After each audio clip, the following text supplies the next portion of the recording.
Space, the final frontier. This is the Observer's Notebook, the official podcast of the Association of Lunar and Planetary Observers. Its mission to explore the solar system, to seek out new observations and data, to boldly go where no podcast has gone before. And now the host of the Observer's Notebook, Tim Robertson. Hello and welcome to episode 76 of the Observer's Notebook, the official podcast of the Association of Lunar and Planetary Observers. I'm Tim Robertson, the host of the podcast, and also the coordinator of the training program within the ALPO. Thank you for downloading and listening. The Association of Lunar and Planetary Observers collects and analyzes observations of various solar system bodies and associated phenomena, and publishes detailed reports concerning these bodies in its quarterly publication, the Journal of the Association of Lunar and Planetary Observers, also lovingly known as the Strolling Astronomer. This podcast depends upon donations from you, that's right, you who's listening to it right now, our listeners, to keep it alive.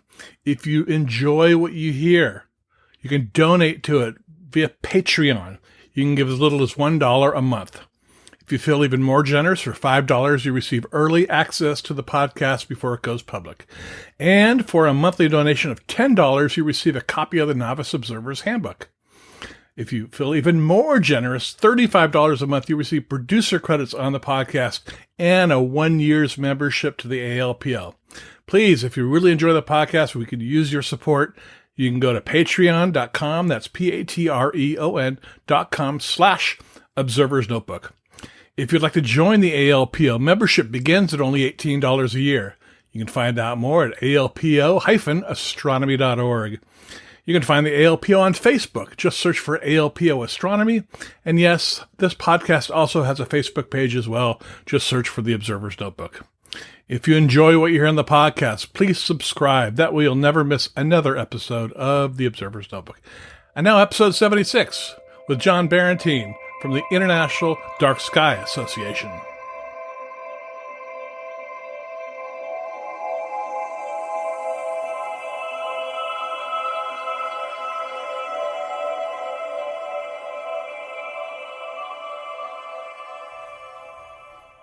All right, I'd like to welcome everybody back to the Observer's Notebook podcast. Today we have a special guest from the International Dark Sky Association, John Barentine. Welcome to the podcast, John. Hi, Tim. Thanks for having me today. Yeah, now before we get started, why don't you just give everybody a little bit of background about yourself? Mm-hmm. Well, I come from astronomy originally as an amateur for many, many years and a professional for almost as many. Formally, my background is in physics and astronomy, and I trained up through the PhD level. And about the time that I was finishing that up and having not planned for an academic career, I was looking for something to do and landed in a very interesting place, working for all in the you can imagine in the world for a nonprofit organization that is dedicated to trying to fight for the night and keep the skies dark. Now, are you still so that we can all continue to share in astronomy? Go ahead. Now, are you still an active astronomer? Only as an amateur and occasionally helping out on something that might get published, but not very much anymore. Okay, so how did you get involved with the IDA? I became aware of IDA years ago because, of course, they're headquartered out here in Arizona, which is where I'm from. But I had never become involved with the organization until I came to work here. And there was just a fortuitous timing around the time that I was finishing up my degree that there was a staff position opened here that was really well aligned with sort of what my interests were at the time. And where I was doing my degree in Texas, I had been working locally on some light pollution issues there and realizing that I was sort of up against the limits of what I knew about the subject. And so for me, it was both an education as well as an opportunity to do something good, hopefully, for the world. Now, you're on the staff with the IDA. How large is the staff? We're tiny. We have 8 full-time employees and 1 half-timer.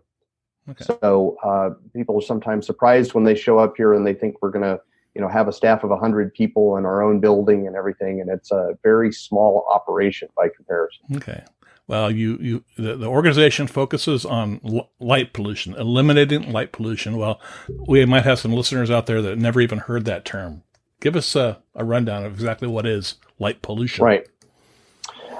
I think most people, if they have heard that term, they think about sky glow, which is the phenomenon where light that's on the ground at night is either aimed into the night sky or incidentally reflects off of surfaces like buildings and roads and end up in the sky and makes it difficult to see the stars. It's sort of that cloud of light that hangs over a city.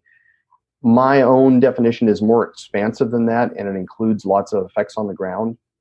And the definition I use is that light pollution is any kind of adverse impact of the use of artificial light at night. So that not only includes sky glow, but it considers things like light trespass, the tendency of light emitted on one property to fall on another, glare from lighting, which may make things difficult for people to drive at night. These are all sort of examples of what we would consider light pollution because there's some impact that's not the intended function of the light. Okay, playing devil's advocate here. Why is light pollution bad? I mean, isn't it nice to see where you're going at night and illuminate the outside of your house and you go into a shopping center? Right. And I agree with everything you just said, and I don't think that those views are mutually opposed to each other. Oftentimes when IDA enters the conversation, sometimes there's a reaction from people that assumes that our role is to turn the world's lights off to solve this problem. And that is absolutely not the case. We believe that there is a place for those legitimate human needs for artificial light at night to exist peacefully alongside our desire to protect the nocturnal environment in as natural a state as possible. And of course, I could go into the benefits beyond that. But we think there are good reasons to maintain that environment as best we can in its natural state. But we also think that there's a happy medium there where we can do that and also provide for every single one of those needs that people have. Now, how bad is light pollution right now, would you say? I think that light pollution is very underestimated as an environmental pollutant and overall an environmental situation. And I think it's because the rise has been so gradual that many people haven't noticed the extent to which it exists now. We have research indicating that about 80% of the people who live in the entire world are impacted by light pollution. Wow. And if we use as our metric impacts to the night sky, which is a proxy for what's going on the ground, then that figure is about 80%. If you live in North America or Europe, that figure becomes 90% of population. And we're just an increasingly urbanized society, not only here, but elsewhere in the world. And most often with urbanization comes a lot of light pollution. And so more than half of the people who live in the world have lost the ability to see the Milky Way at night from where they live. And that was something that was once common to everybody who lived anywhere in the world before there was electric light. So again, if we use that as sort of an indicator of where the situation is, it's very serious. And we're finding that there are many more effects or negative impacts associated with all this light beyond just the ability to see the night sky. There are known impacts to ecology, public safety, crime, energy security, possibly even human health. So there's something in this for more than just people who are astronomy minded. It's really, we're finding that it touches on a lot of aspects on our lives beyond whether or not we can see the night sky. Okay. Well, let's take a step back and talk about the International Dark Sky Association. What's its mission? Mm-hmm. Our mission is to preserve that nighttime environment I was talking about earlier. But our mission statement is that we do that through the promotion of responsible outdoor lighting. So from the very beginning, the way we are oriented is to work with the lighting industry rather than simply oppose it or try to work against it in some fashion. That was one of the values of our founders from the very beginning, who said that we were more likely to achieve success if we built bridges rather than tried to burn them down.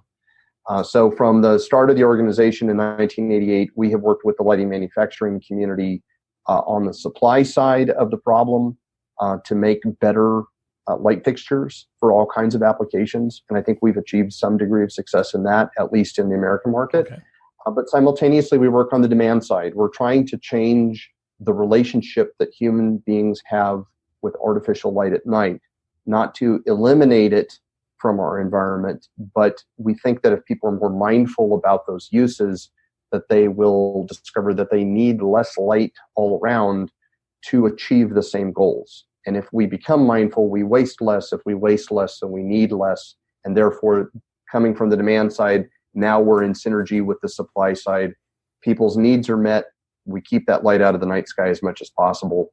And in principle, that's how we ultimately achieve our mission. Great. Now, are there set goals for the IDA? We operate with a strategic plan. We're working in different parts of the world, so we're not just a domestic organization. We're finding that we have to increasingly target our efforts internationally to more specific countries where we think we have a better chance of moving the needle, as opposed to trying to serve every population in every country. Where we're a relatively small organization as nonprofits go, so we have to be careful about where we put our resources. A lot of that is in North America and Europe. That's where a lot of our members are located. It's also where in historical times the problem has been growing the fastest. But I will tell you that we're seeing a trend now where in the developed world, it's slowly beginning to decelerate a bit. It's not growing at the rate that it was a decade or two ago. Right now, what concerns me the most is the rate of growth of light pollution in the developing economies of the world. So places like sub-Saharan Africa, interior China, parts of India, where they're experiencing rates of growth that are double-digit year on year. And that's, of course, tied up in a lot of economic development goals, and other organizations are working at the same time. Sometimes we're at cross purposes on that. So we're finding that we're having to adjust our strategy to align with the fact that now the significant growth in the problem is no longer in the West, it's really in the rest of the world. Wow. Yeah, because that makes sense. Expanding countries, you get more people, more housing, more shopping centers, more everything, and more light. So absolutely. And we don't want to be opposed to economic development by any means.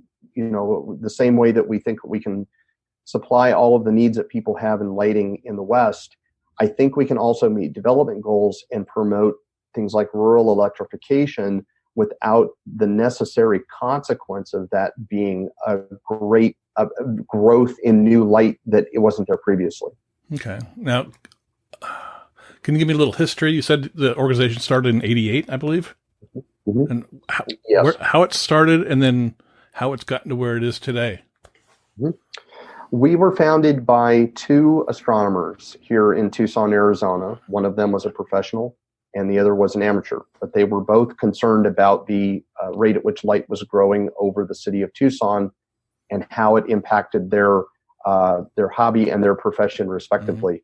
Mm-hmm. So they formed IDA in 1988, and it was it was looking beyond the short term and the immediate problem of Tucson, not only to the United States, but it has been the International Dark Sky Association from day one, out of a belief that this was not a problem that was confined to this city or state or country, but that it was truly international.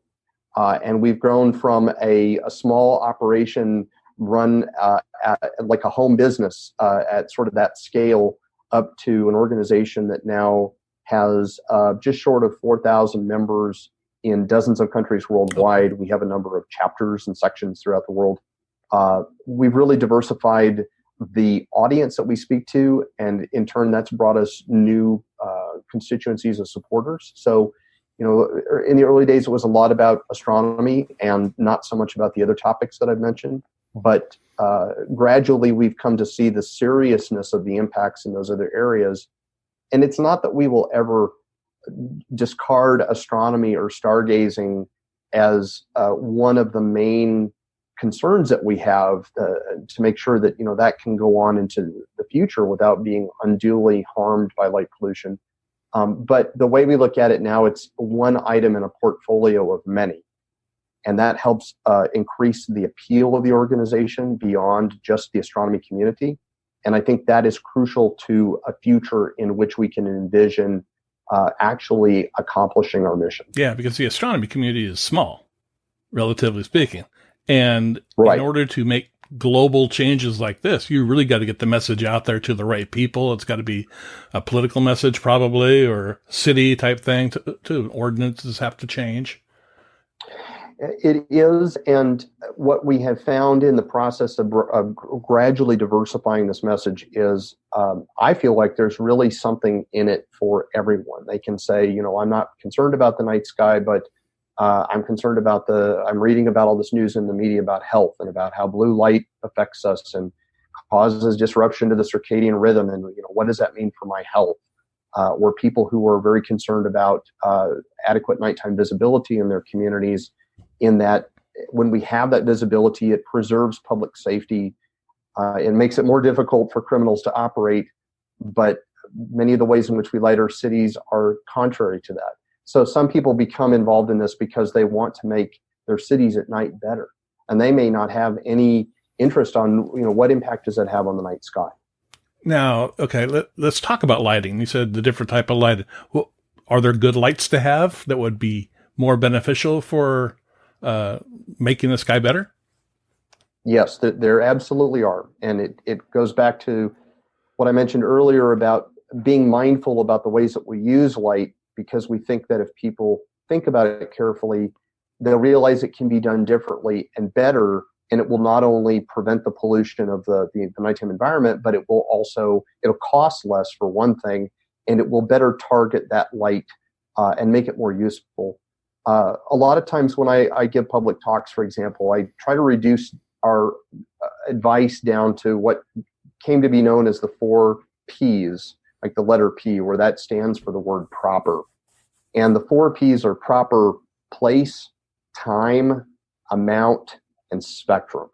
So what we want people to think about is designing lights, or if you're just the end user, like a homeowner, when you go to a home improvement store, selecting the kind of lighting that is really the correct lighting option for those things. And most of them are self-explanatory. Put the light where it is needed. Try not to let it spill beyond that. Make sure that it's the right quantity of light, because we want safe performance of tasks at night. So, you need to have enough light to see what you're doing. Make sure that light is there when people are present and they need it. And then, to the greatest extent possible, turn it off when nobody is there and doesn't need it. And that can be done with things like motion sensing switches. And then the last one, the proper spectrum aspect, is the one that's unfamiliar to people, but they might have heard about this in some of the media coverage about the blue light. And that is that we know that not only is blue light most harmful to the wildlife that are around it, it may have effects on human health, which we're still learning about, but it also is the color of light that scatters over the largest distances in the sky away from the source. So if you're in a city and you think, well, what I do here really only affects my neighborhood, and you're emitting a lot of this blue light, that light can scatter to distances of hundreds of miles away from your city. So that, and then maybe it's intruding into a place like a national park, and it's inadvertent. But if we opted for more of those warm tones in the light and less of the blue, we could reduce the impacts at those larger distances. So if people just kept those 4 ideas in mind when they selected lighting, we could solve this problem truly overnight. Yeah, I know a lot of lighting they're changing in my particular city. They're going to LEDs. Now, what's your opinion on that? LED is something that simultaneously could be the best and worst thing that ever happened to us. We're very agnostic about lighting technologies. We don't recommend a particular technology, so we don't say use LEDs and we don't say don't use LEDs. There are a lot of aspects of them that are very attractive. Most people gravitate towards the energy efficiency, and so the lower cost of operation, especially, let's say you're a municipality and you want to switch out all of your streetlights and save $100,000 a year on your electric bill, and simultaneously, by reducing your electricity consumption, if you're environmentally minded, you're also reducing your carbon footprint and all the things that go along with that. So it's very attractive. It has some good characteristics to it. It's a very directional light source. So instead of having to blast light everywhere, into your neighbor's yard in order to make sure you've hit your driveway nicely, LED can be directed to the point that it really just covers the driveway and nothing else. And we've never been able to do that before. The downside is that the color is usually not very good. It tends to historically now have a lot of the blue colors that we're so worried about. People are using it indiscriminately. They're not taking advantage of these better qualities of it. And so if it's not carefully implemented, it can be a disaster.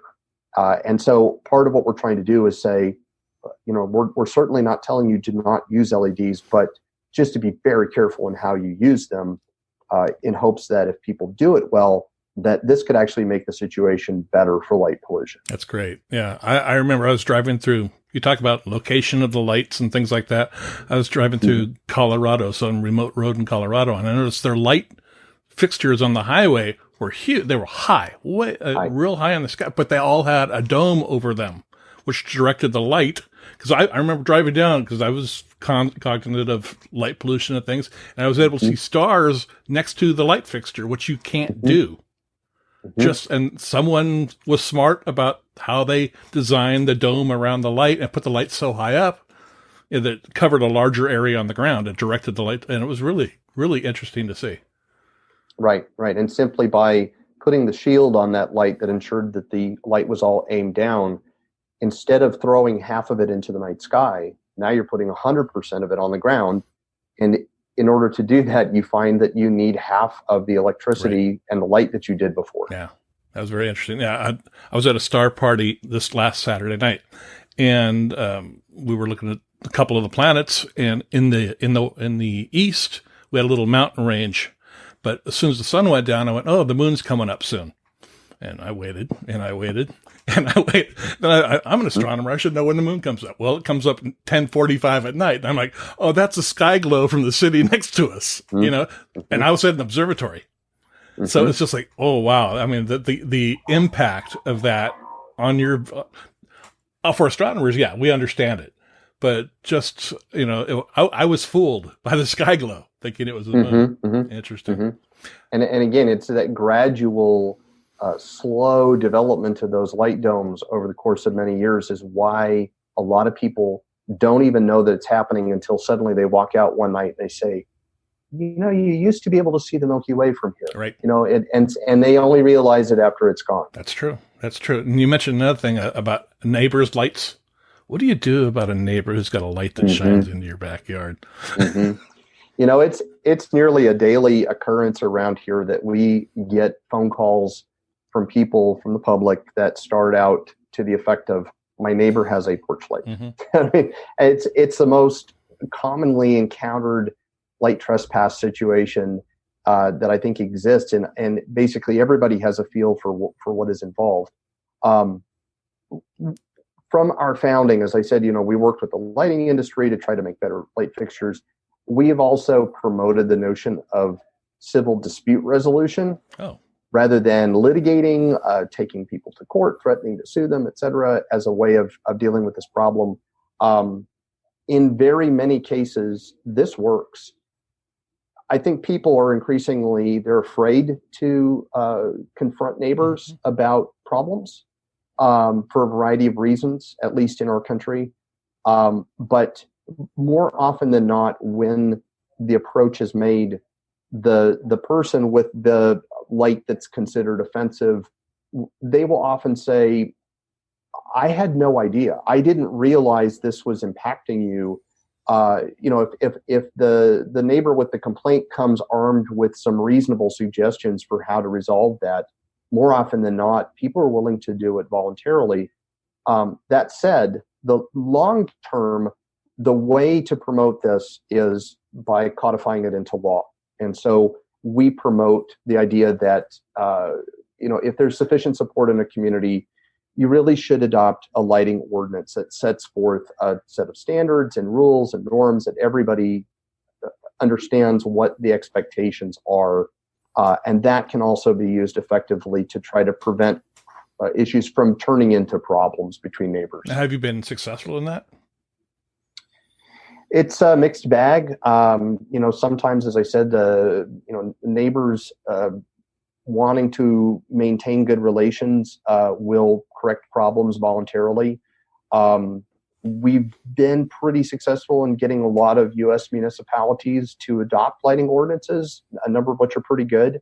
The problem with that aspect of this plan is that the enforcement of those laws becomes the weak link. Yeah.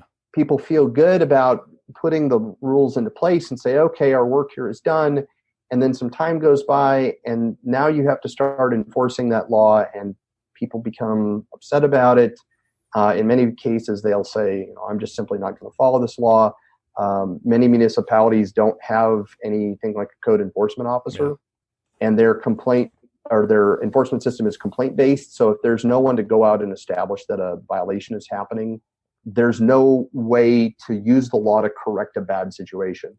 So that's why I don't think that something like a lighting ordinance can exist by itself in a vacuum. You really have to have public education that follows in behind it to maintain the sense of, we did something good, because people have to be continually reminded about what their obligations are. And it's also, like you said, the neighbor probably didn't realize that it was a problem who had the light. Yes, exactly. So open up that dialogue. It's difficult sometimes, but I think having them issued a ticket from the city would probably be worse for their lighting. And it's something that the cities don't want to do. They do not want to get into the idea of conflict resolution, especially when it's between neighbors. And I'll tell you, Tim, out of my own experience, half the time when people call us and they say, I have a problem with this neighbor's light and I don't know what to do, if you start asking some additional questions, you find out that sometimes the nature of the conflict goes beyond the lighting. Yeah.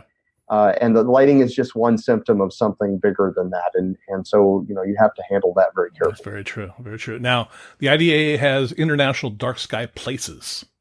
We do. What is that?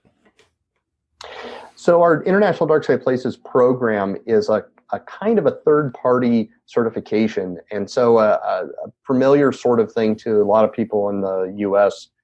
To point to as an example is if you pick up almost any electronic or electrically powered gadget, and you look on the back, you at least you used to see the little symbol UL under Writers Laboratories. It said, this is a symbol, a service mark that says they've tested this thing rigorously and it meets a set of standards, and it, basically it won't burn your house down. Okay. So what we are doing with our program, our certification program, is we establish a set of standards that we have come up with in conjunction with people like municipal officials and lighting engineers, people in the conservation world. So think of parks and nature preserves and that sort of thing. And we put that out there as a set of standards. And if you, as a place, whether you're a community or a park or similar, can show that you meet these standards, we will give you the equivalent of that mark that you can say, hey, we have applied to and been recognized under IDA's program. Some people use it as a marketing tool to drive tourism. For some, it's an expression of a community value or a quality of life aspect. And it has grown tremendously in the just short of 20 years that it's existed. And as of right now, we have a little over 120 places throughout the world that have received this designation. Oh, wow. How does one become one? How do you? The process of becoming one, to kind of distill it down, is preparing an application, which is it's a written document that describes the evidence of how you meet our program requirements. And then that goes through a couple of step review process within IDA. We have people who themselves previously successfully project managed these applications. So it's kind of a form of peer review. And they're trying to uphold the rigor of the program and the integrity of it. So they're looking for all the weaknesses and making sure that there's adequate public support in the place that's applying for the status, so that it won't be a flash in the pan. It's the day that we announce a new dark sky place it's a happy day for the people that went through this. Right. But how do we make it last? How do we maintain the enthusiasm, especially talking about the enforcement situation with the ordinances, when the rubber really hits the road and people have to start taking substantive actions to maintain these designations? Are they going to do that?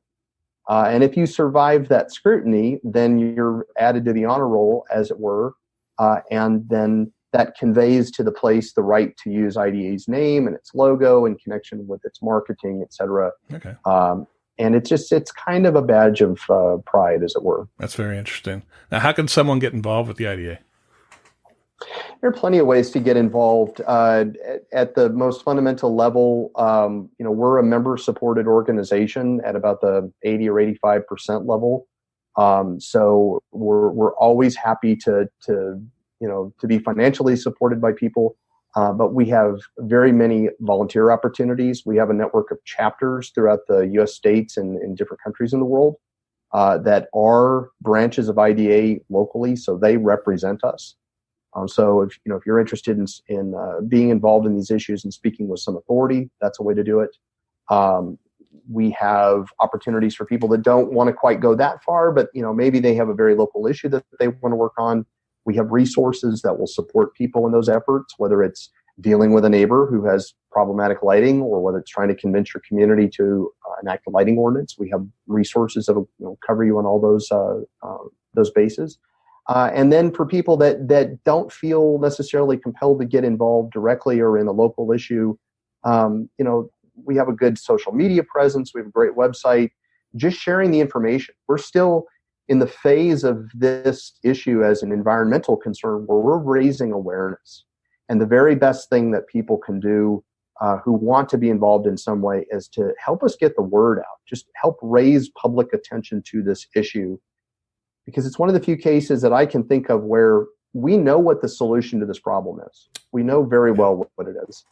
All we have to do is achieve the critical mass in terms of the number of people who support solving the problem. That's a really good point. It's not something like cancer where we don't know how to fix it. We know how to fix this problem. That's very good. That's right. And as a sort of a follow on to that, I think this working on this subject would be attracted to anybody who is impatient.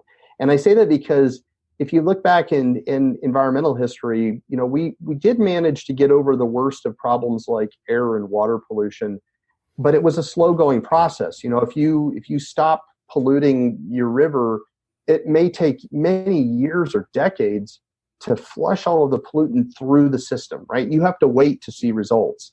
The best thing about light pollution, if there's anything good about it, is that when you act to solve it, when you take steps in a concrete way to do something about the source of the pollution, it's gone. It leaves the environment at the speed of light, so that if people wanted to see quick results, it's entirely possible that the night sky, for example, could be made better in a short period of time if people made a really concerted effort to change things. Yeah, I live in Southern California, and I remember when I was in school, grammar school, junior high, we had smog alerts. Mm-hmm. And there would be days when I would get outside, walk to school, and my eyes would be burning, my throat would be burning, and you could see the brown muck in the air. Mm-hmm. That's gone. It worked, right? It took decades. I heard the word smog alert in Southern California, in the LA area. So it's a pollution that we've done a good job in eradicating. Yes, and that's our model for that is looking at efforts like reducing air and water pollution, soil pollution, that sort of thing, endangered species rehabilitation. Those policies and the social movements behind them were all tremendously successful. I see no reason why light pollution can't follow a similar trajectory. I agree. Now, what's membership cost? Our basic membership is $35 a year. I can't tell you that you get a tote bag or a coffee mug or anything like that, but you do really help the organization because 100% of the donation goes to the cause. And there are levels that go on up from there. But that's been one of the things that we've adhered to, is trying to keep that basic level as low as possible to try to bring as many people into this effort. Because I think it changes a bit when people feel like they have skin in the game, even if it's a small amount of skin. Right. That they can say, yes, I support this organization in a material way that's making a difference. Great. Do you have educational material available as well? We do. Anybody who's interested in this should check out our website, which is darksky.org. And we have a number of resources that are freely available to the public. So whether or not you're an IDA member, There are, informational brochures. We have a model lighting ordinance, for example, something that you can put in front of your decision makers. We have a lot of information that you can get to whether or not you're a member, because we think that it's most important to have that information out there and put it into the hands of the people that are really going to need it. That's great. I'll put a link for the association in the show notes too, so people can just read that and click on it and go there. Well, is there anything else you'd like to add? Tim, the only thing I would say in addition to what I've said is that as much as there is a lot of doom and gloom around this in the sense that it's, really gotten out of our control and talking about it growing at such a rate and affecting so many people, I really do think that there's a possibility to turn this around. And the emphasis that I would put is on the notion that no act is too small to make a meaningful contribution. So that's as simple as saying, hey, there's a light on my property that I thought about it really hard and decided that I really don't need it. I'm just going to turn it off. I'm not, So even something as small as looking around your home and looking for opportunities to improve nighttime conditions will be good for you. It'll be good for the ecology in the place you live. It'll be good for the night sky. And every little bit helps, so that people shouldn't feel helpless. But I hope that in the course of this conversation that they feel empowered to do something, and that, again, no act is too small. That's great. And you'll save them money. Absolutely. Great. Well, John, how can everybody get a hold of you if they want to contact you? Through the website is the best way to do it. If they want, they can contact me directly by email, which is my first name, John, JOHN @darksky.org. And especially if they're looking for something on the website and they can't find it, or they're looking for a resource that we don't otherwise offer, we're always soliciting advice and questions and things from people who have these needs that are not being addressed, because we definitely want to be there to help them. Great. Well, John, I really want to thank you for coming on the podcast today. It has been a distinct pleasure, Tim. Thank you for having me. All right.